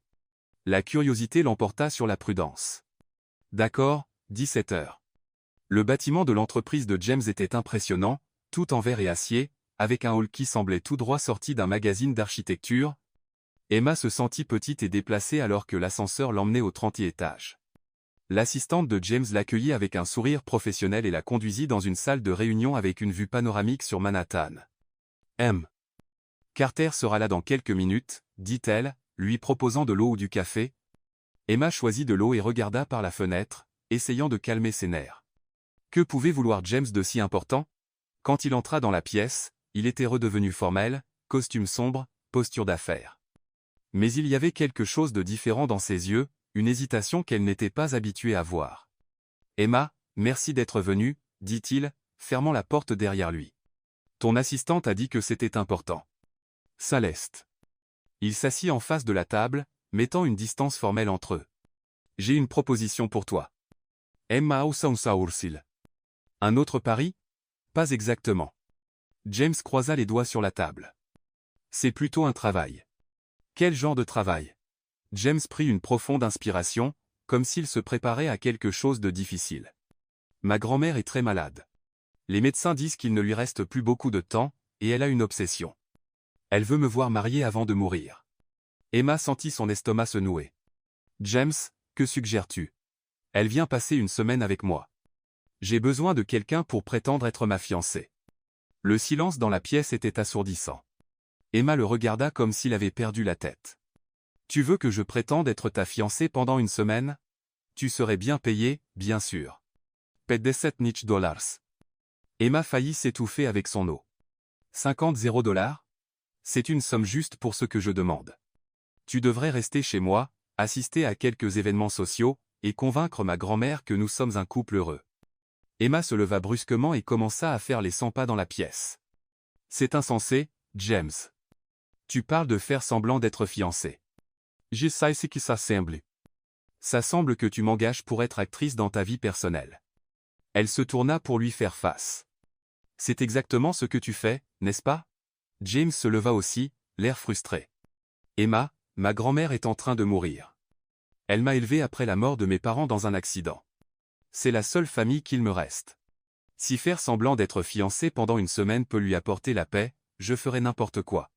La colère d'Emma s'adoucit un peu en entendant la douleur dans sa voix. Pourquoi moi? Pourquoi ne pas demander à Isabelle ou à quelqu'un de ton cercle social? Parce qu'elle ne les approuverait pas, dit James simplement. Ma grand-mère a un sens incroyable pour repérer quand les gens sont faux. Elle verrait clair à travers n'importe qui que j'amènerais juste par commodité. Et avec moi, ce serait différent? James la regarda de près. Oui, ce serait différent. Pourquoi? Parce qu'avec toi, je n'ai pas à prétendre que j'apprécie ta compagnie. Emma sentit son visage s'échauffer. Il y avait une sincérité dans sa voix qui la laissait incertaine de quoi dire. James, tout ça est bien trop compliqué. On se connaît à peine. Je sais, mais tu es la seule personne qui peut m'aider avec ça. Emma se rassit, essayant d'assimiler la proposition. 50 dollars résoudrait tous ses problèmes financiers. Elle pourrait arrêter de travailler autant d'heures, se concentrer sur ses études, mieux s'occuper de sa mère. Quel genre d'événements sociaux? Quelques dîners, peut être un événement caritatif? Rien de trop compliqué. Et où est-ce que je resterai? J'ai une maison dans l'Upper East Side avec des chambres séparées. Tu aurais une intimité totale. Emma se mordit la lèvre, réfléchissant. Puis-je poser quelques questions? Bien sûr. D'abord, est-ce que ta grand-mère est au courant de notre situation inhabituelle? Elle ne sait rien des paris ou des rendez-vous étranges? Pour ce qu'elle sait, nous nous sommes rencontrés et sommes tombés amoureux. Ensuite, et si elle ne nous croit pas? Alors, nous faisons de notre mieux, et au moins elle saura que j'ai essayé. Troisièmement, que se passe-t-il après la semaine? James hésita pour la première fois. Après la semaine, nous revenons à nos vies normales. Il y avait quelque chose dans la manière dont il dit cela qui fit sentir à Emma qu'il n'était pas tout à fait honnête. Mais était-ce juste son imagination? J'ai besoin de temps pour réfléchir. Combien de temps? Jusqu'à demain. C'est une grande décision. James hocha la tête. Binzoa. Maesama, oi. Merci d'y penser au moins. Je sais que c'est beaucoup demandé. Emma attrapa son sac et se dirigea vers la porte. Juste avant de partir, elle se retourna. James, ta grand-mère. Elle compte vraiment beaucoup pour toi? Tout, répondit-il sans hésiter. Elle représente tout pour moi. Cette nuit-là, Emma appela Clara et lui parla de la proposition. Clara resta silencieuse quelques secondes avant d'éclater. 50 $ pour faire semblant d'être fiancée pendant une semaine? Emma, tu dois dire oui? Ce n'est pas juste à propos de l'argent, Clara.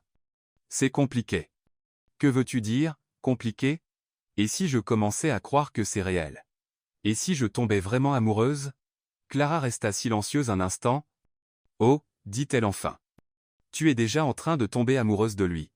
Non, pas du tout. Répondit Emma. Emma, tu as peur de prétendre être sa fiancée parce qu'au fond, tu as peur de ne plus vouloir prétendre. Emma ne répondit pas. Clara avait visé juste. Que dois-je faire? Dis oui à la proposition, mais cette fois, vas-y les yeux grands ouverts. Pas de masque, pas de jeu. Sois toi-même. Et si tout va mal? Et si tout va bien? Cette nuit-là, Emma resta éveillée tard, regardant le plafond. Le matin, elle appela James. Je vais le faire, dit-elle. Mais, à une condition. Laquelle? Pas de faux-semblants entre nous. Si nous devons convaincre ta grand-mère que nous sommes un vrai couple, nous devons vraiment apprendre à nous connaître. Marché conclu, dit-il immédiatement. Quand peux-tu commencer? Cet après-midi. Miss James, oui. Si tu mens à propos de ta grand-mère ou de quoi que ce soit d'autre, je pars sur le champ. Caprice. Et Emma? Ouais. Mercy. Tu n'as pas idée de ce que ça représente pour moi. Après avoir raccroché, Emma se regarda dans le miroir. Dans quelques jours, elle vivrait dans la maison de James Carter, prétendant être sa fiancée. Emma arriva chez James avec une petite valise et un sentiment croissant d'avoir fait une énorme erreur. La maison de l'Upper East Side était encore plus impressionnante qu'elle ne l'avait imaginé. 3 étages d'élégance discrète, des jardins parfaitement entretenus, et une entrée qui semblait tout droit, sortie d'un film. James l'accueillit à la porte, portant une chemise bleu clair et un pantalon kaki. Il avait l'air nerveux, ce qui était étrangement rassurant. « Tu es venu, dit-il, comme s'il n'y croyait toujours pas. J'ai dit que je viendrais, répondit Emma, ajustant la sangle de sa valise. Laisse-moi te faire visiter, dit-il, prenant son sac. Ma grand-mère arrive demain matin. La maison ressemblait à un musée privé. Des peintures coûteuses sur les murs, des meubles qui coûtaient probablement plus cher que tout l'appartement d'Emma, et un grand escalier menant aux étages supérieurs. C'était magnifique mais froid. Ta chambre est par ici, dit James, montant à l'étage. Elle a une salle de bain privée et une belle vue sur le jardin. La chambre était plus grande que tout le salon d'Emma. Lit king size, meubles en bois sombre, et grandes fenêtres donnant sur une cour avec une fontaine. C'est magnifique, dit-elle, sincèrement impressionnée. Mais James, j'ai l'impression de m'introduire dans un musée. Il rit, semblant se détendre un peu. Je sais. J'y ai ça parfois aussi. J'ai acheté cette maison parce que je pensais que c'était le genre d'endroit où les gens qui réussissent étaient censés vivre. Mais ça n'a jamais vraiment été chez moi. Où te sens-tu chez toi? James s'arrêta, comme si personne ne lui avait jamais posé cette question auparavant. Honnêtement? Mon bureau, ou ce café où nous nous sommes rencontrés? Des endroits où je peux être moi-même au lieu de ce que les gens attendent de moi.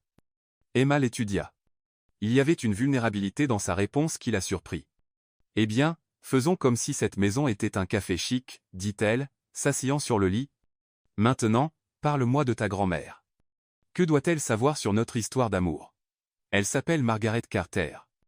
Elle a 83 ans, elle est vive comme l'éclair et elle ne se laisse pas facilement duper par les mensonges, dit James, s'installant dans un fauteuil près de la fenêtre. Elle voudra savoir comment nous nous sommes rencontrés, depuis combien de temps nous sommes ensemble, quand nous avons décidé de nous marier. Et quelle est notre histoire officielle? Je pensais rester proche de la vérité. Nous nous sommes rencontrés il y a quelques mois. Tu vendais des bonbons, et je suis tombé sous le charme de ta personnalité unique.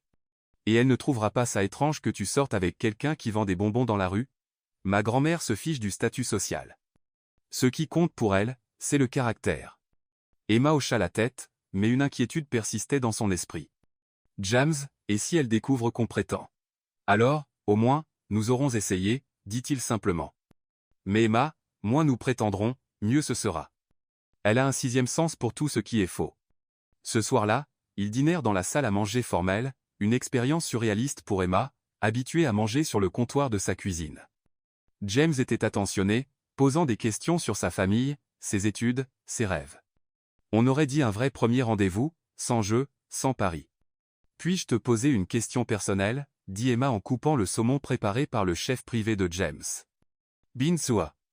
Pourquoi ne t'es-tu jamais vraiment marié? Je veux dire, tu as 32 ans, tu as réussi, tu es séduisant.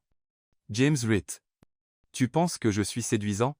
Emma sentit son visage rougir. Ne change pas de sujet.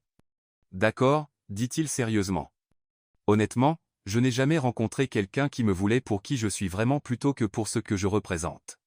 Les femmes de mon cercle social veulent le PDG, le statut, l'argent. Tu es la première personne qui a activement essayé de se débarrasser de moi.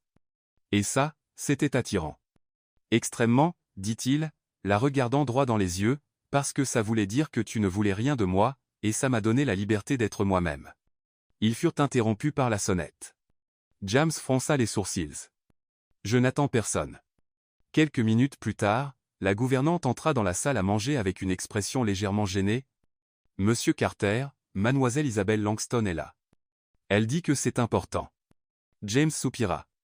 Fights la entrèrent. Isabelle entra, portant une robe noire de créateur et un regard mêlant curiosité et irritation. En voyant Emma, ses lèvres se courbèrent en un sourire tout sauf amical. James, chérie, dit-elle, embrassant sa joue de manière possessive. J'ai besoin de te parler. C'est à propos de demain. Demain? L'événement caritatif de la Fondation Whitmore. As-tu oublié que tu as confirmé comme mon invité? Emma sentit son estomac se nouer. James sembla sincèrement surpris. Isabelle, je n'ai rien confirmé.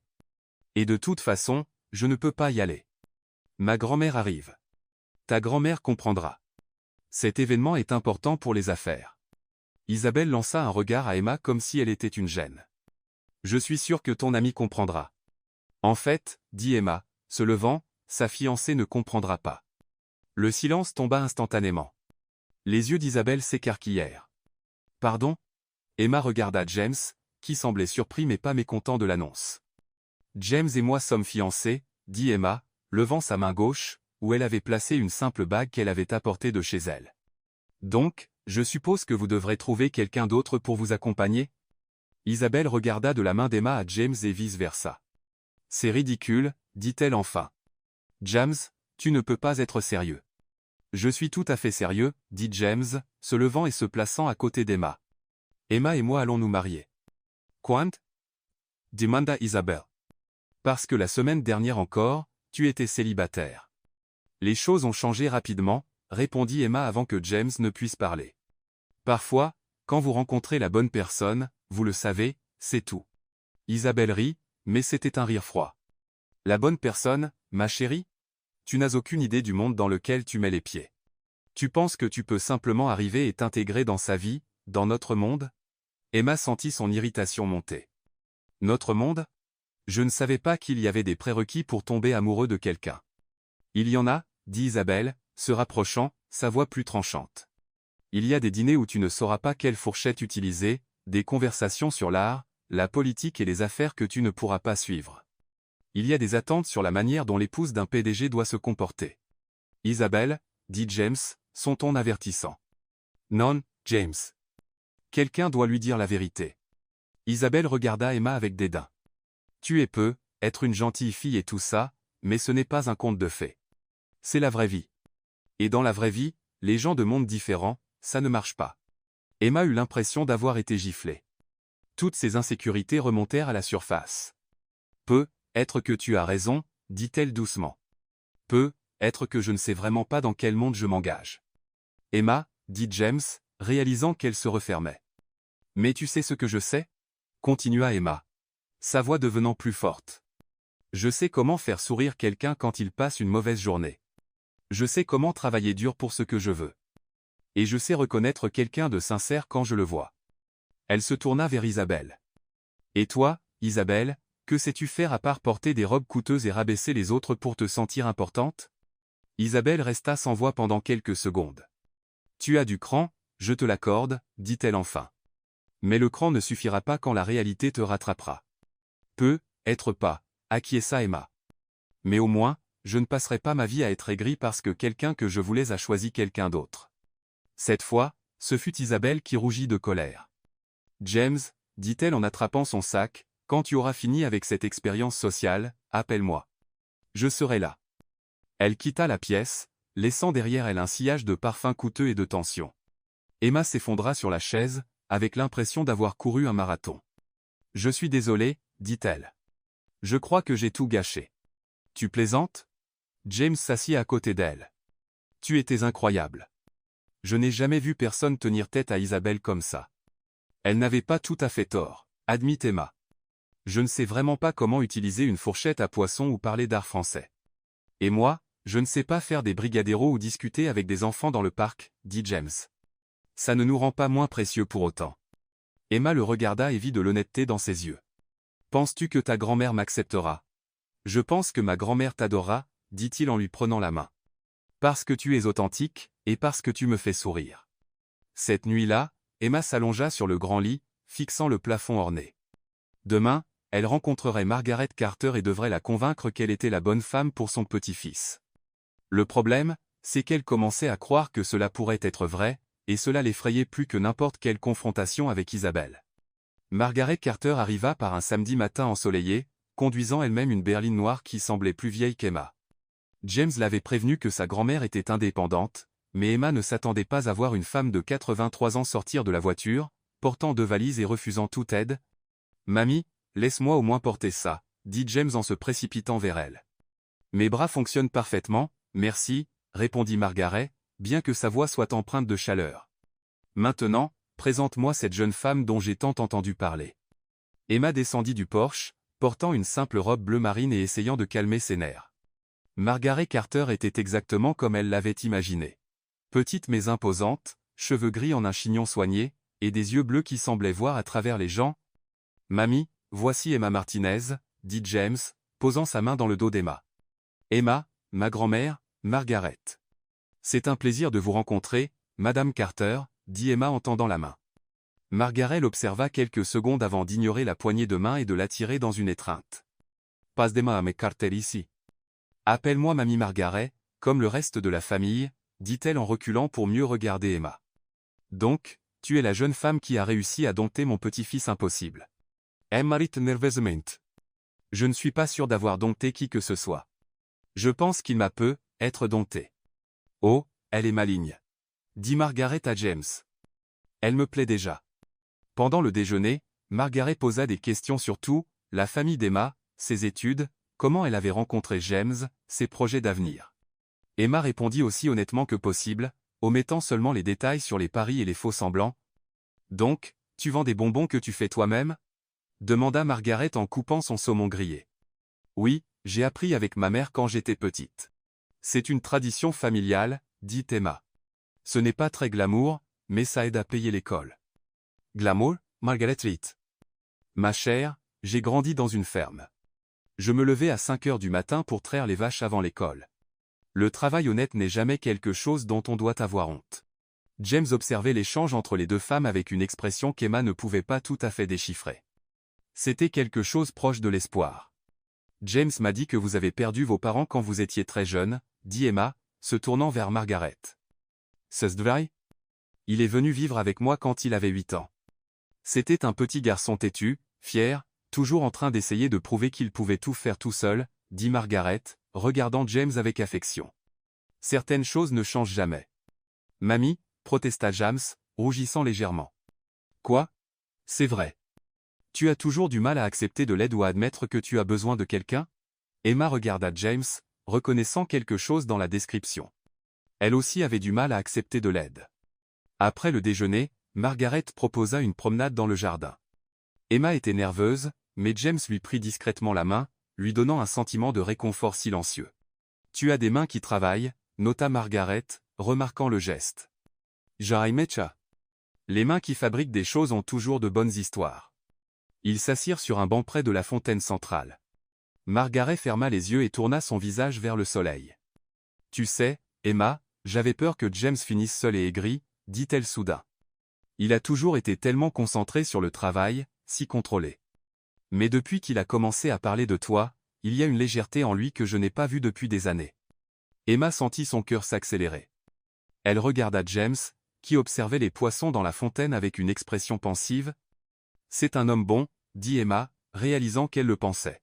« Parfois, je pense qu'il se cache derrière le travail parce qu'il a peur d'être déçu. » Très perspicace, hocha Margaret.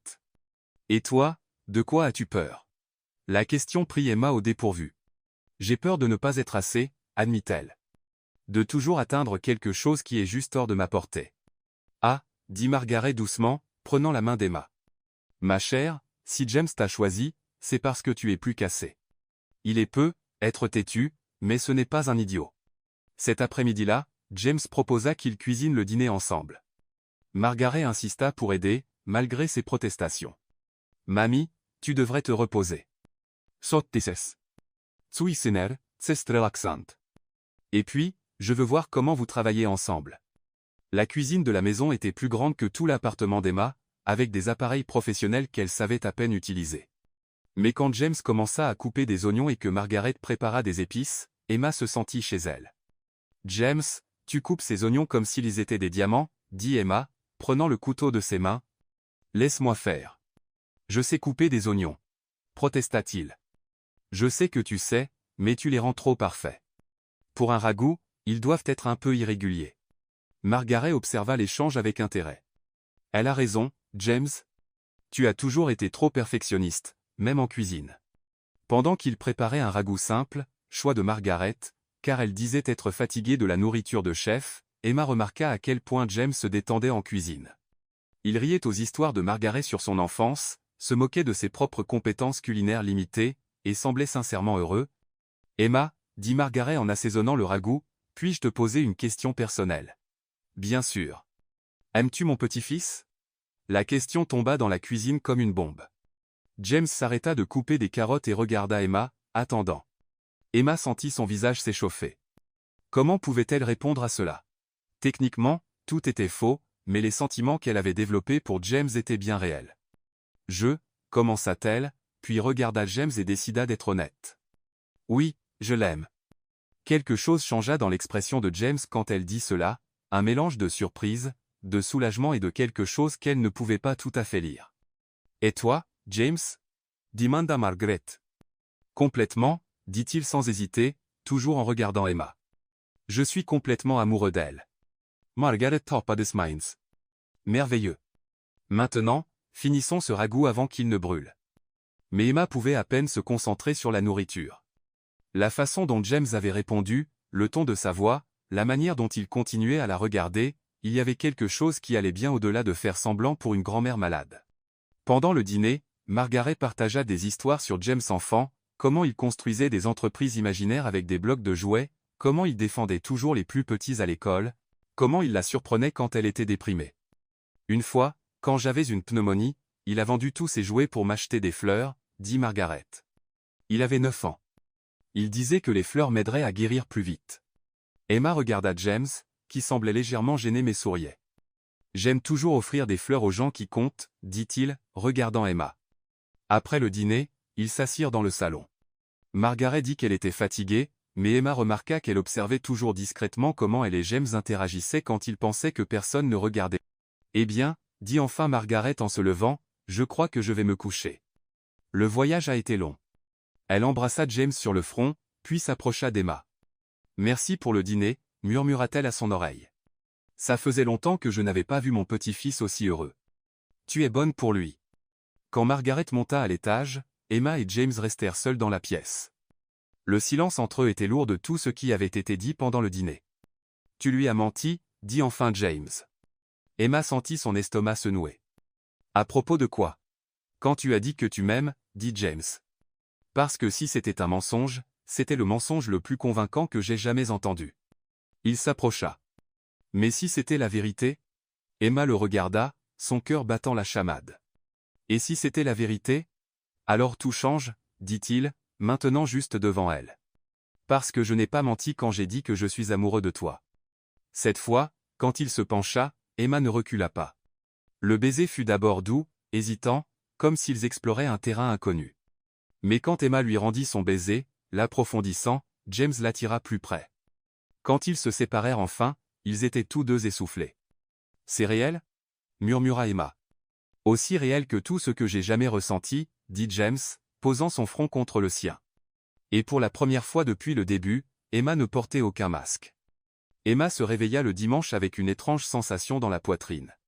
Le baiser de la veille avait tout changé entre elle et James, mais cela avait aussi rendu les choses plus compliquées. Elle prétendait être fiancée à un homme dont elle tombait réellement amoureuse, et elle ne savait plus où s'arrêtait la comédie et où commençaient les vrais sentiments. Elle descendit dans la cuisine et trouva Margaret déjà debout, sirotant un café et lisant le journal. « Bonjour, ma chère, » dit la vieille dame. « Bien dormi ? » « Oui, merci, » mentit Emma, se versant un café. « Vous êtes debout tôt. » Vieilles habitudes. À la ferme, on se levait toujours avec le soleil. Emma s'assit à la table de la cuisine, une table plus petite et chaleureuse que celle formelle de la salle à manger. « Puis-je vous poser une question » dit soudain Margaret. « Bien sûr. Êtes-vous vraiment fiancée, ou est-ce juste une mise en scène pour une vieille dame malade ?» Emma faillit laisser tomber sa tasse de café. Elle regarda Margaret, qui l'observait avec ses yeux bleus perçants. « Je ne sais pas de quoi vous parlez. » Margaret rit dolcement. « Ma chère, j'ai élevé James. Je connais toutes ces expressions, chaque petit geste, et vous deux, vous essayez trop fort de ressembler à un couple établi. » Emma sentit son visage s'échauffer. « Que voulez-vous dire ? Les couples ensemble depuis des mois ne se regardent pas avec ce mélange de désir et d'hésitation. Ils ne se touchent pas comme s'ils découvraient encore comment faire. Et ils ne sont certainement pas surpris quand l'autre dit « je t'aime ». Emma baissa les yeux sur sa tasse, ne sachant que dire. « Mais tu sais quoi » continua Margaret. « Ça ne me dérange pas. Vous prétendez peu, être un couple, mais les sentiments sont réels.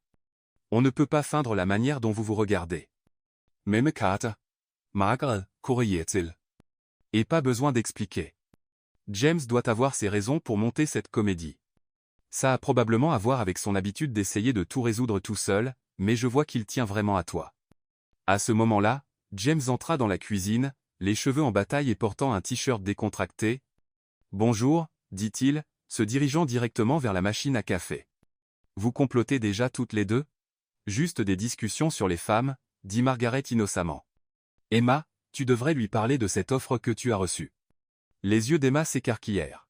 « Quoi l'offre ? » « Oh, oui, improvisa-t-elle. »« L'offre ?» James se tourna, alerte. « Quelle offre ?» Margaret sourit à Emma, visiblement amusée. « Je vous laisse discuter tous les deux. Je vais me promener dans le jardin. » Après son départ, James s'assit à côté d'Emma. « Quelle offre ?» répéta-t-il.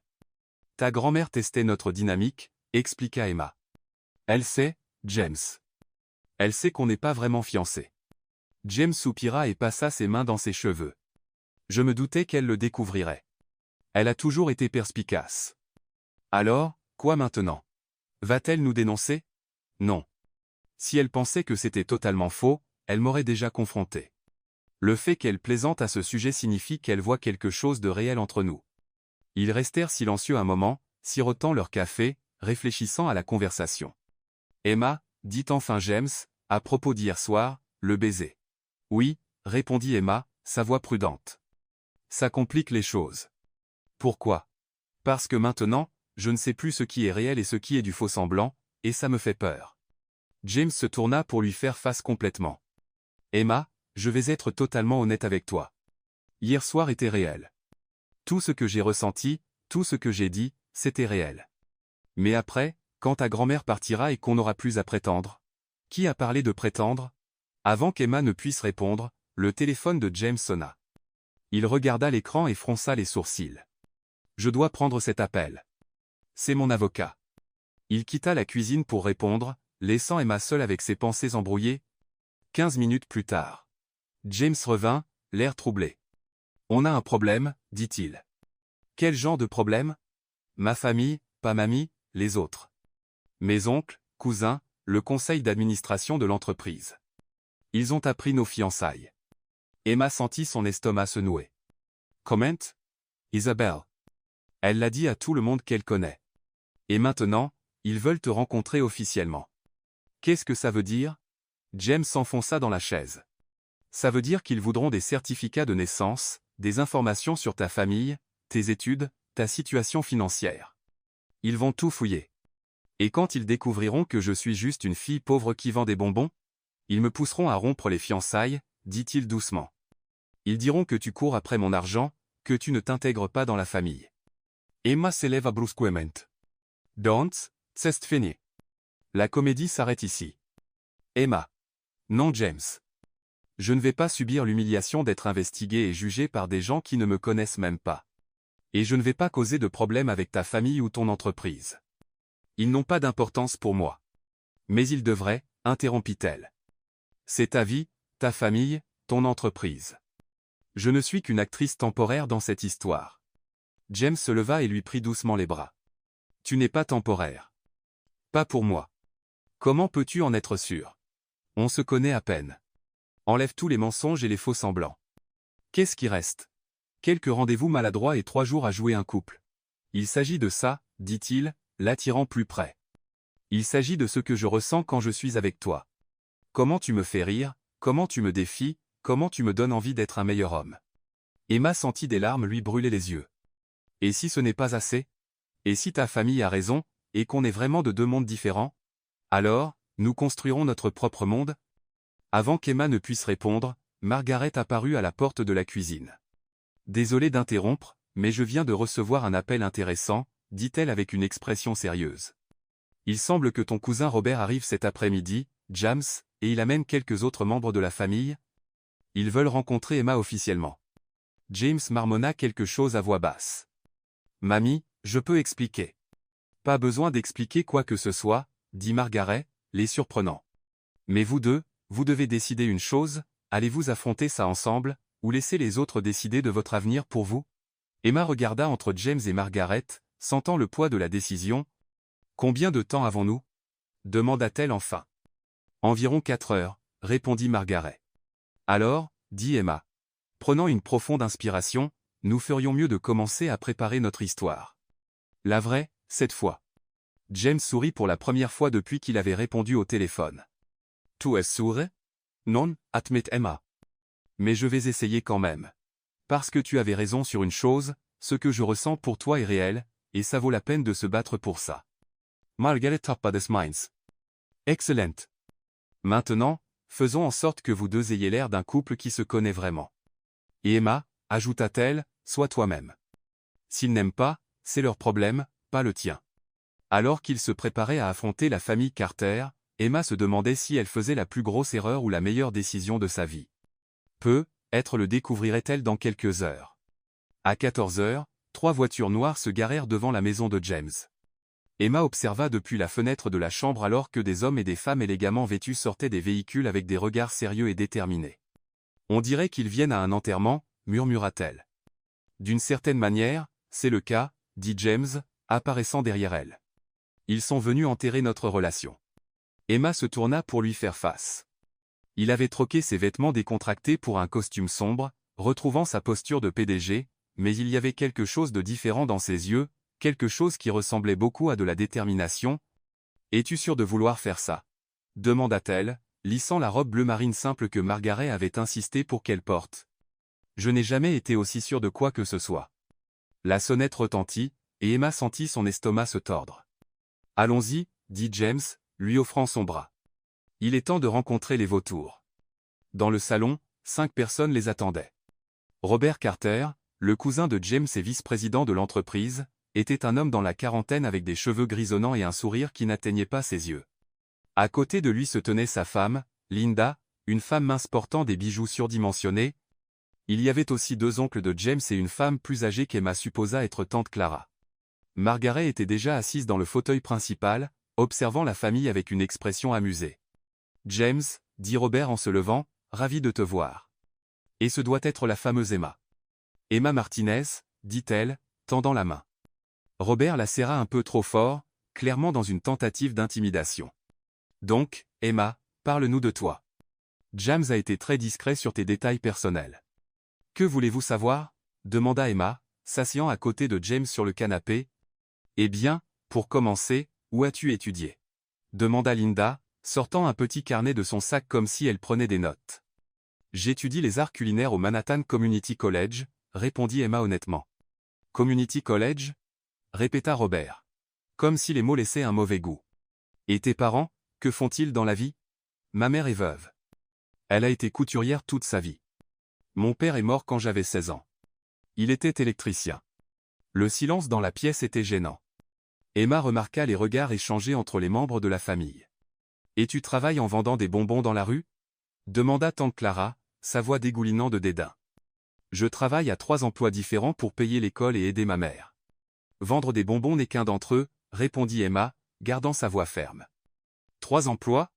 Murmura Linda, prenant une note.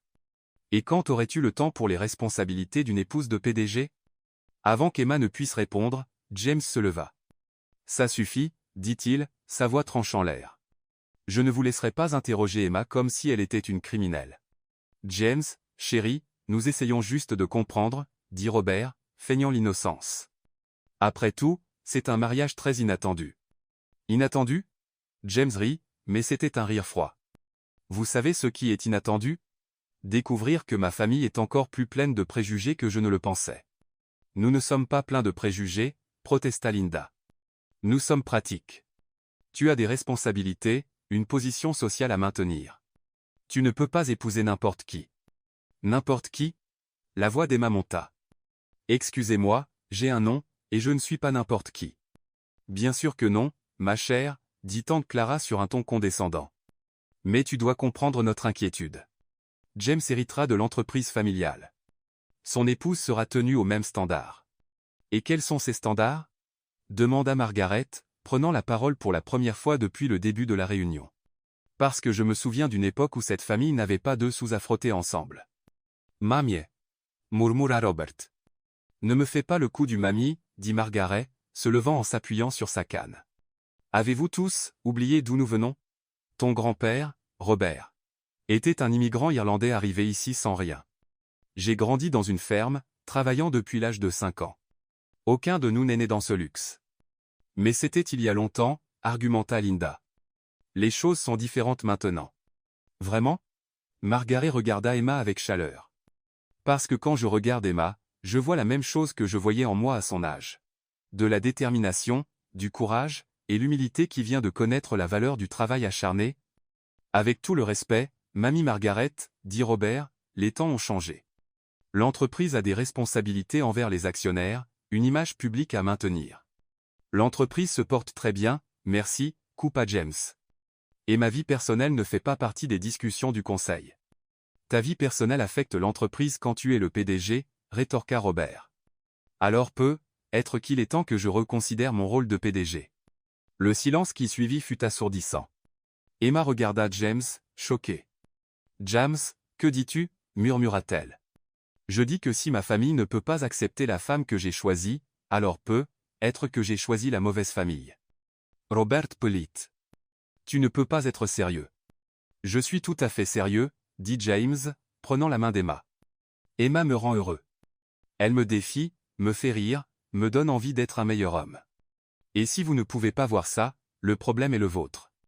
James, dit doucement Emma, tu n'as pas à faire ça pour moi. Je ne le fais pas pour toi, dit-il, se tournant vers elle. Je le fais pour nous, parce que j'ai enfin trouvé quelqu'un qui compte plus pour moi que n'importe quelle entreprise ou approbation familiale. Linda se leva brusquement. Tsestreditsula. Tu vas tout jeter par-dessus bord pour un caprice? Un caprice? Emma se leva aussi, sa patience enfin épuisée. Vous avez passé tout l'après-midi à me juger sans même essayer de me connaître. Vous avez décidé que je n'étais pas assez bien parce que je travaille pour vivre et que je ne suis pas né dans la richesse. Emma, tentarubat. Non, laissez-moi finir, dit-elle, sa voix devenant plus forte. Vous voulez savoir qui je suis? Je suis quelqu'un qui se lève à 5 heures du matin pour travailler dans une boulangerie avant l'école, qui vend des bonbons le week-end pour aider à payer les factures médicales de ma mère, qui a travaillé dur toute sa vie en sachant que chaque opportunité devait être gagnée. Elle les regarda chacun dans les yeux. Et vous savez quoi d'autre? Je suis quelqu'un qui fait sourire James sincèrement, qui le connaît sans les costumes coûteux et les titres ronflants, qu'il aime pour l'homme qu'il est, pas pour ce qu'il possède. Tuesday, Lambs? Demanda Margaret. Souriant. De tout mon cœur, répondit Emma sans hésiter, regardant James. Même quand il est têtu et contrôlant et pense qu'il doit tout réparer tout seul. James sourit, ce vrai sourire qui transformait complètement son visage. « Et je t'aime, dit-il, pour ton courage, ton honnêteté, ta force, pour me faire sentir que je peux vraiment être moi-même. » C'est très touchant, dit Robert sèchement. Mais l'amour ne paie pas les factures, ni ne fait tourner une entreprise. Vraiment? Rit Margaret. Robert, tu es son idiote. L'amour est exactement ce qui fait fonctionner les meilleures entreprises. La passion pour ce que vous faites, le soin des gens impliqués, des valeurs fortes. Elle s'approcha de James et Emma. Et si vous vous aimez vraiment tous les deux, alors j'ai juste une question. Laquelle? Demanda James. Margaret sortit une petite boîte en velours de son sac. Pourquoi ne l'as-tu pas encore fait correctement? James regarda la boîte, puis Emma, qui semblait totalement prise au dépourvu. Mamie, c'était la bague de ta mère, dit James, ouvrant la boîte pour révéler une bague en diamant vintage, simple mais élégante. Elle m'a dit de te la donner quand tu aurais trouvé la bonne personne.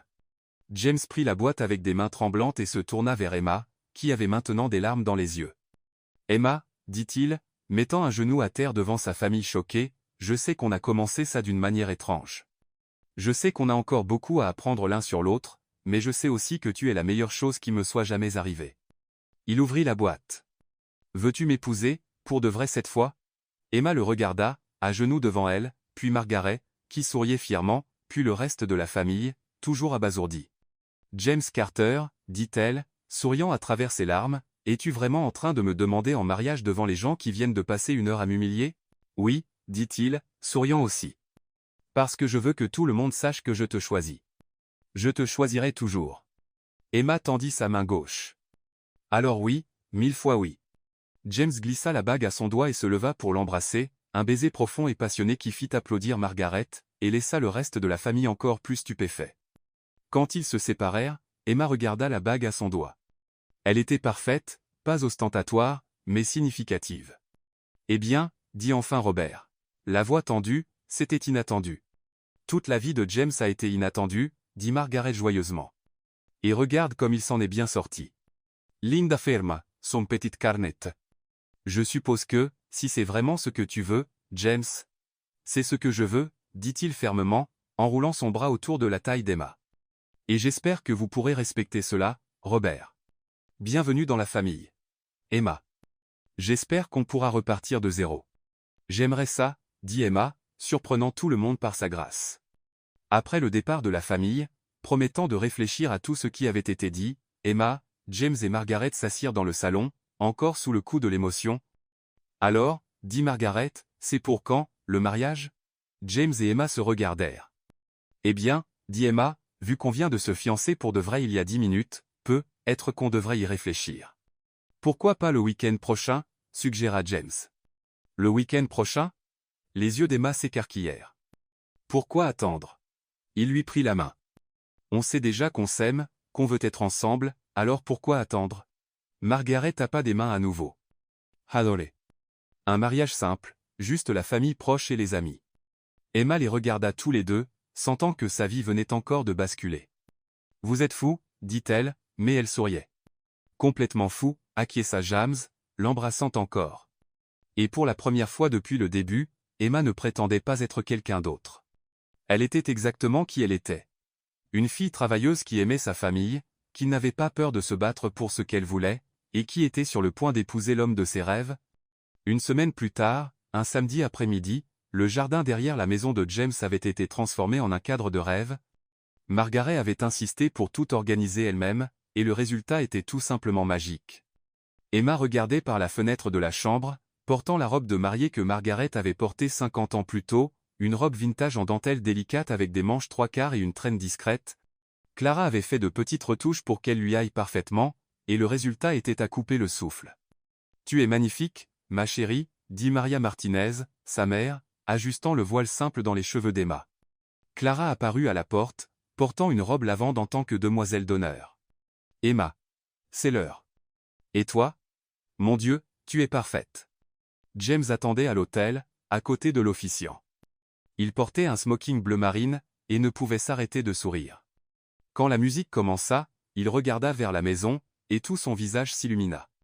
Emma sortit sur le porche, tenant un simple bouquet de roses blanches et prenant une profonde inspiration. Sa mère se tenait à sa gauche et Clara à sa droite, toutes deux la soutenant à ce moment crucial. En descendant l'allée couverte de pétales arrangés par Margaret, Emma avait l'impression de flotter.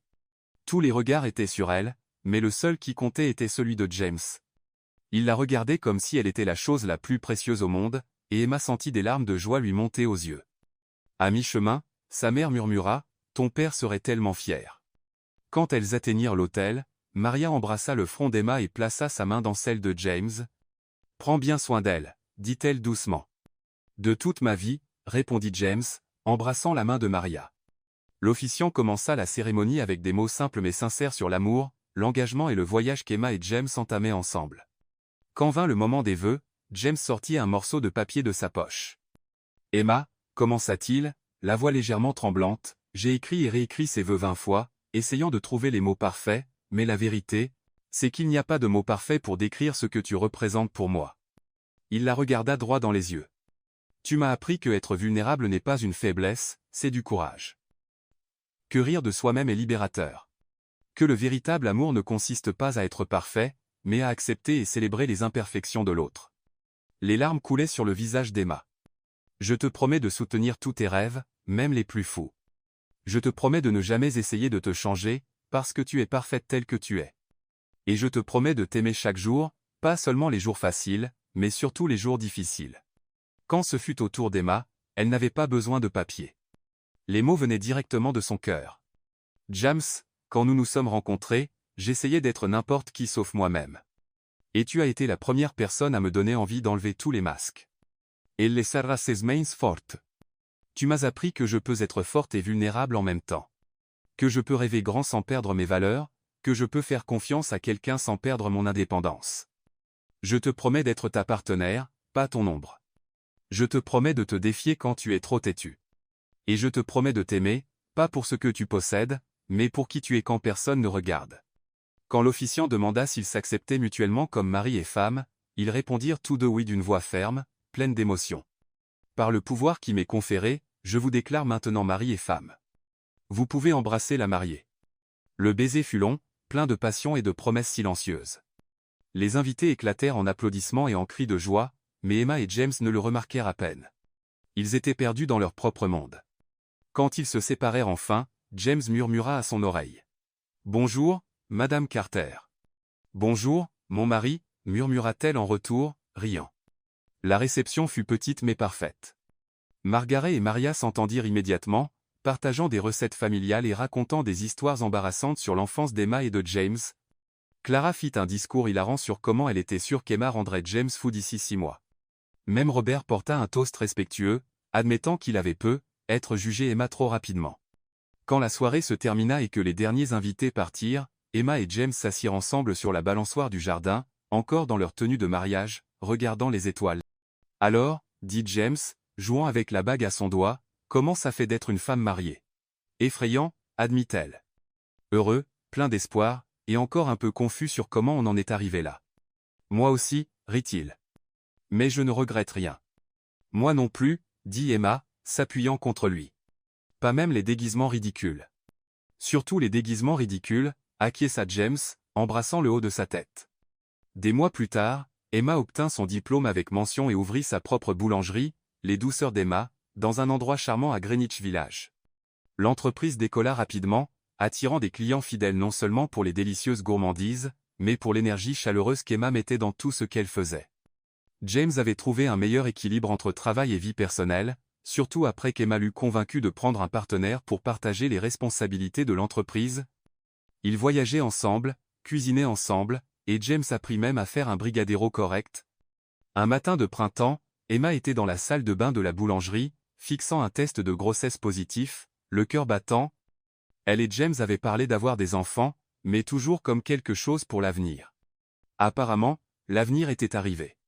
Cet après-midi-là, elle ferma la boulangerie tôt et passa des heures à planifier comment l'annoncer à James. Elle voulait que ce soit spécial, quelque chose dont il se souviendrait toujours. Quand James rentra à la maison, il trouva la salle à manger illuminée de bougies et un magnifique dîner qui l'attendait. « Quelle est l'occasion ?» demanda-t-il, l'embrassant.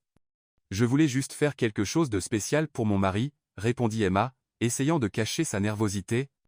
Pendant le dîner, elle était visiblement anxieuse, et James le remarqua. Chava. Tu sembles nervose. Je le suis, admit-elle. Parce que j'ai quelque chose à te dire. Elle se leva et alla dans la cuisine, revenant avec une petite boîte enveloppée de papier bleu. Un cadeau? Demanda James, curieux. Ouvre-les. À l'intérieur, il y avait une minuscule chaussure de bébé bleu et une note qui disait « Papa, j'ai hâte de te rencontrer. Avec amour, bébé Carter. » James regarda la chaussure, puis la note, puis Emma, qui souriait avec des larmes dans les yeux. « Emma, tu es enceinte? » demanda-t-il. « C'est un garçon. 8 semaines. » Le visage de James passa par toute une gamme d'expressions. Choc, joie, émerveillement, amour, avant qu'il ne se lève et la serre fort dans ses bras. « On va vraiment avoir un bébé? On va avoir un bébé. » confirma-t-elle, riant et pleurant en même temps. James l'embrassa profondément, puis s'agenouilla et embrassa son ventre encore plat. « Salut, petit Bart, murmura-t-il. C'est papa. J'ai hâte de te rencontrer aussi. » Emma passa ses doigts dans ses cheveux, ressentant une vague d'amour si forte qu'elle faillit la faire vaciller. « Es-tu heureux? Demanda-t-elle. James se leva et la regarda, comme si elle était la chose la plus précieuse au monde. « Heureux, Emma? Je suis aux anges. » Effrayée, mais aux anges. « Moi aussi, j'ai peur, admit-elle. Mais je sais qu'on sera de bons parents. Les meilleurs, acquiesça-t-il, posant doucement sa main sur son ventre. Et si ce bébé est ne serait-ce qu'à moitié aussi spécial que sa maman, nous sommes les gens les plus chanceux du monde. » Cette nuit-là, allongée dans le lit et faisant des projets pour l'avenir, Emma pensa à tout le chemin parcouru depuis cette première rencontre folle. Elle avait commencé en essayant de se débarrasser d'un homme et avait fini par trouver son âme sœur.